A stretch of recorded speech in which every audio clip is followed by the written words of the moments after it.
God, I'm scared. What are you gonna ask me? Constance Zimmer at LAX, House of Cards. Oh, right. Unreal, Entourage. She's had to have very awkward conversations with her daughter Colette, and she's got to teach her about the birds and the bees. Like, Well, I mean, it's all awkward at this point because she's 11 and she's talking about things she shouldn't be talking about. right. What's been the most awkward conversation you've had to have with your daughter? She goes, It's boners, it's vaginal discharge, it's... she comes home from school and asks me about boners, or vaginal backwash, Or what? or vagina backwash. That's not what she said.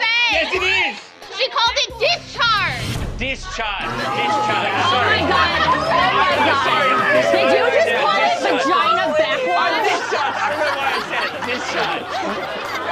That sounded... Hey, thank you so much, Constance. Love ya.